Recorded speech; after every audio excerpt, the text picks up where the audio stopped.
Hello दोस्तों, नमस्कार। स्वागत है आप सभी का एजुकेशन मंत्रा में। दोस्तों, बात करेंगे 69,000 शिक्षक भर्ती से जुड़ी हुई प्रमुख अपडेट्स के बारे में। दोस्तों, त्रुटि संशोधन के लिए लगातार आंदोलन किया गया आज 69,000 शिक्षक भर्ती के लिए।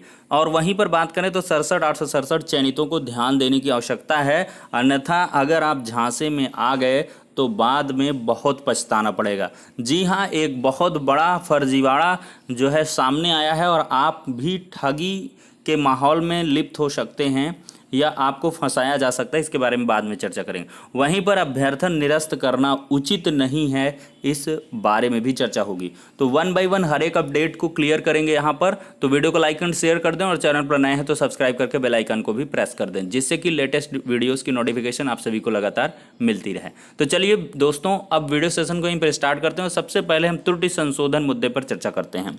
देखिए, आज जैसा कि सचिव साहब ने पहले के दिनों में आश्वासन दिया था कि आप लोग प्रत्यावेदन दीजिए, तो बहुत सारे अभ्यर्थी जो मुझे मेल कर रहे थे 700-800 किलोमीटर दूर थे, उनको मैंने ये कहा था कि आप लोग बाकायदा एक रजिस्टर्ड डाक से रजिस्ट्री कर दीजिए, ठीक है।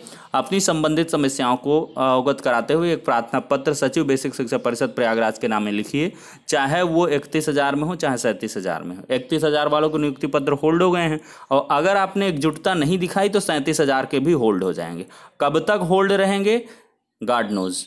चूंकि यहाँ पर एक बार कोई चीज़ रुक जाती है तो वो रुकी ही रहती है। चूंकि 69,000 के पहले 68,500 शिक्षक भर्ती का माहौल देख लीजिए, उसमें कुछ अभ्यर्थियों ने इस वजह से पहली बार काउंसलिंग नहीं कराई थी कि उनको एमआरसी के चलते गलत जिला आवंटित किया गया था। 2 साल बाद भी इस सूरत में उनका नहीं हो पाया और उनको लास्ट में ये हुआ कि आप लोग का चयन जहाँ पहले जनपद में हुआ था, अगर आप चाहें तो वहाँ ले सकते हैं। वही ढाक के 3 पात, इतना लंबा संघर्ष का कोई मतलब नहीं। कोर्ट में 50 नहीं सैकड़ों केस रहे, बहुत कुछ हुआ तामझाम, सिंगल बेंच से ऑर्डर भी आया, लेकिन क्या हुआ? कुछ नहीं हुआ। कोर्ट ऑफ कंटेम्प्ट 4-5 बार हुआ, क्या हुआ? कुछ नहीं हुआ। सीधे गवर्नमेंट डिवीजन बेंच में चली गई। तो कुल मिलाकर ये चीज़ें होती हैं दोस्तों। एकजुटता दिखाइए, और मुझे नहीं लगता इतना कॉन्शियस हैं कैंडिडेट्स, क्योंकि 1000 की संख्या भी नहीं दिख पाई है। आप लोग देख सकते हैं इमेजेस के माध्यम से, ये देख लीजिए, भीड़ आपको दिख रही होगी कि 1000-2000 होंगे, लेकिन मुश्किल से ये 500-600 होंगे। और जो त्रुटि संशोधन वाले पीड़ित अभ्यर्थी हैं वो हज़ारों की संख्या में। देखिए, जिसके मार्क्स में विसंगतियां हैं या किसी भी प्रकार के, मुझे बहुत सारे मेल मिल रहे हैं कि सर पिता के नाम में फला प्रसाद मतलब ऐसे करके था, मुझे इतना याद नहीं है, बहुत ज़्यादा रहता है। किसी में बीच में प्रसाद मेंशन नहीं था, वो काफ़ी चिंतित थे। उनके मेल आए, कई गर्ल्स के मेल आए, उनके द्वारा कहा जा रहा कि मेरे में कुमारी था, अब कुमारी नहीं रहा। भाई जेन्युइन सी चीज़ है, आप अविवाहित थी तो कुंवारी था, विवाह हो गया है तो कुंवारी हट जाएगा, इससे कोई माहौल नहीं खराब होने वाला। लेकिन हाँ, पिता के नाम में अगर थोड़ी सी विसंगतियां हैं तो थोड़ा सा मतलब ये चीज़ें सोचनी हो जाती हैं। अगर देखिए स्पेलिंग में मिस्टेक है, जैसे सर्वेश में सर्वेशवा हो गया है, कोई बता रहा था, तो उसमें चलता है, में भी कंसीडर किया जा सकता है। लेकिन बहुत सारे डॉक्यूमेंट्स में आप में सर्वेश है और एक आध में थोड़ी सी भी स्पेलिंग मिस्टेक है तो में भी चल जाएगा। लेकिन सब में अगर थोड़ा बहुत किसी में ये, किसी में वो, किसी में ये, किसी में वो, तो ऐसे में तो रोक ही देंगे, क्योंकि उससे क्या है, हौच-पौच और एक कन्फ्यूजन की स्थिति क्रिएट होती है। बहुत लोग क्या हैं, छोटी छोटी चीज़ों को लेकर हाइपर हैं। उनके में ये है कि मेरे प्रमाण पत्र में सीरियल नंबर ये था, इसकी जगह वो हो गया, वो ये था, इधर से रूल नंबर 1 अंक ये हो गया, वो हो गया। भाई इस तरह में परेशान ना होइए, नहीं तो आपके साथ क्या होगा यहाँ पे मैं बता रहा हूँ। देख लीजिए, नियुक्ति पत्रों में दागदार ने किया खेल। यहाँ पढ़िएगा पहले अपडेट को कि बेसिक सरकार भ्रष्टाचार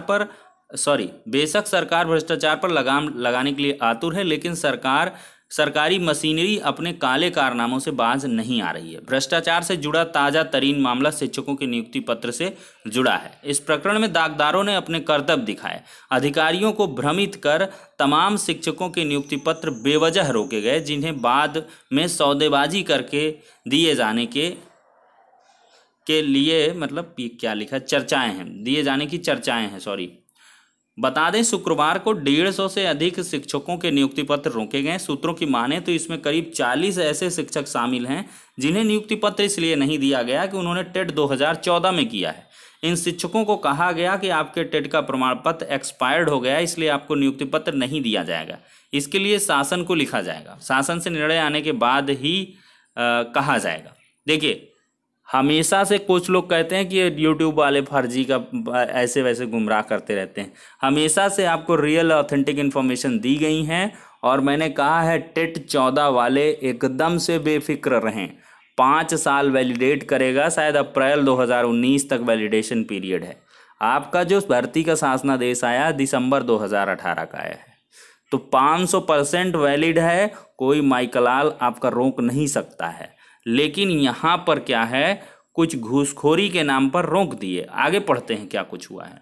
सूत्रों की माने तो ऐसे शिक्षकों के पीछे एक एजेंट छोड़ दिया गया जो कि बाहर जाकर उनसे संपर्क कर लेन देन की सेटिंग करने लग गया।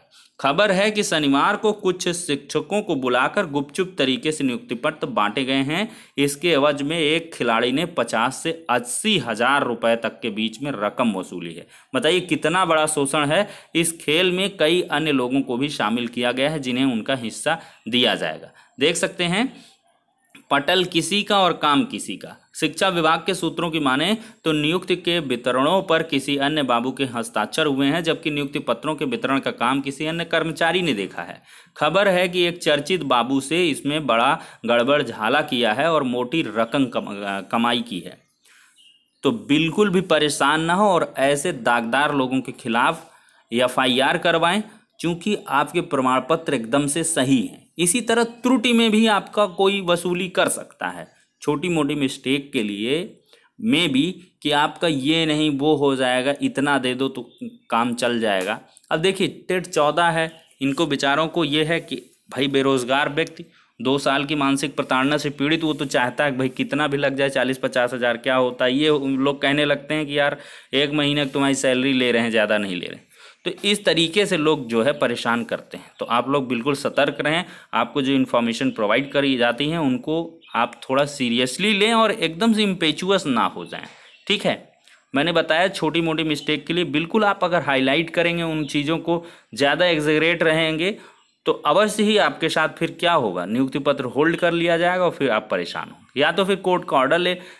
इन केस पहली बात तो अंकीय त्रुटियां हैं, तभी आप जो है उसमें हलफनामे जैसी चीज़ें करिए। अगर छोटी मोटी मिस्टेक हैं तो उनको आप ओरली भी बता सकते हैं। मैं कहता हूं हलफनामा अपने पास रखिए। अगर उनके द्वारा कोई ऑब्जेक्शन किया जाता तो हलफनामा दे दीजिए, अदरवाइज रहने दीजिए, उससे कोई दिक्कत नहीं होगी। ठीक है, तो अब क्या है दोस्तों, आगे की बात करें तो शासन के निर्देश के बाद ही होगा विद्यालय का आवंटन। जो लोग सेलेक्टेड हैं वो लगातार पूछ रहे हैं कि आखिरकार सर कब से विद्यालय का आवंटन स्टार्ट होगा। मैंने पहले से ही बताया 22 अक्टूबर को अंतर जनपदीय तबादले की जो लिस्ट है जारी होगी, लेकिन यहाँ पर कोर्ट का जो ऑर्डर है वो रिजर्व हो चुका है। 3 नवंबर तक प्रक्रिया पर रोक है, तो मुझे नहीं लगता 3 नवंबर तक कोई कुछ प्रोसीडिंग हो पाएंगी।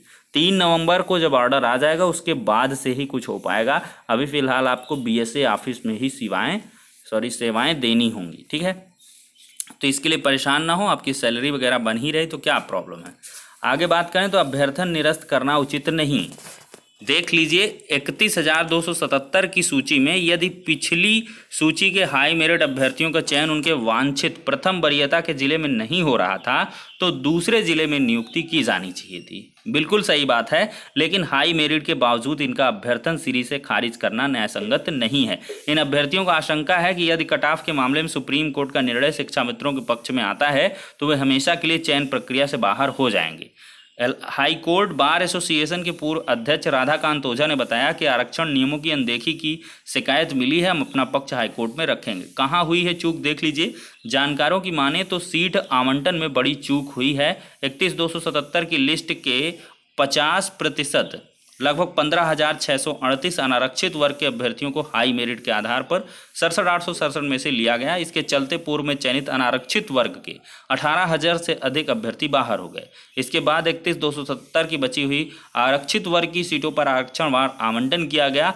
इसका नुकसान यह हुआ कि अनारक्षित वर्ग के जिन 18,000 से अधिक अभ्यर्थियों को बाहर किया गया उनमें शामिल आरक्षित वर्ग के हाई मेरिट वाले आवेदक बाहर हो गया और उनसे कम मेरिट वाले ओबीसी, एससी व एसटी के छात्रों का चयन हो गया। देखिए, सबसे बड़ी बात जो गवर्नमेंट के द्वारा कही गई कि हम किसी का अलॉटमेंट चेंज नहीं करेंगे, ठीक है। तो अलॉटमेंट चेंज ना हो तो इस वजह से बाहर हो ही जाएंगे। अगर ये हाई मेरिट से नीचे, मतलब यूआर की हाई मेरिट से नीचे वालों का अगर लेंगे तो उनकी करस्पॉन्डिंग अगर कैटेगरी में देंगे तो वो जिला उनको मिलेगा। इससे फिर क्या होगा, हाज पाँच, कुछ को मिलेगा कुछ को नहीं मिलेगा। तो इस वजह से क्या किया गवर्नमेंट ने, हाई मेरिट वाले उठाए यूआर के, और इसके बाद जो यूआर के मतलब यूआर से ओबीसी वाले मेरिट के बीच में आए उनको छोड़ दिया और फिर ओबीसी वालों को ले लिया उस जिले की। तो इससे क्या हुआ, हाई मेरिट बाहर हो गया। मैं भी मानता हूं कि ये थोड़ा सा संवेदनशील प्रकरण है, और जो भाई क्यों वो समझौता करेगा। 72, 77, 74 मेरिट है यार, मान लिया बॉर्डर में, और उसका 67, 68 वाला वहीं पे सिलेक्शन पा गया, वो सीनियर हो गया, उसकी सैलरी मिल रही है और उसका भविष्य सुरक्षित हो गया। लेकिन एक जो हाई मेरिट था उसके साथ तो अन्याय ही हुआ है। लेकिन यही इसका एप्रोप्रिएट मार्क था। अगर दूसरी तरीके से अलॉटमेंट होता तो पूरा का पूरा जो है डिस्ट्रिक्ट अलॉटमेंट भी चेंज हो जाता और भी तमाम सारी चीज़ें देखने के लिए मिलती। तो इस बार जैसे अधिकारियों ने यही सबसे एप्रोप्रिएट मार्क चुना है, जो भी कहीं ना कहीं विवादित है। तो ठीक है दोस्तों, फिलहाल के लिए ये सारी की सारी अपडेट्स थी। हम नेक्स्ट वीडियो मिलते हैं, तब तक के लिए शुक्रिया, जय हिंद।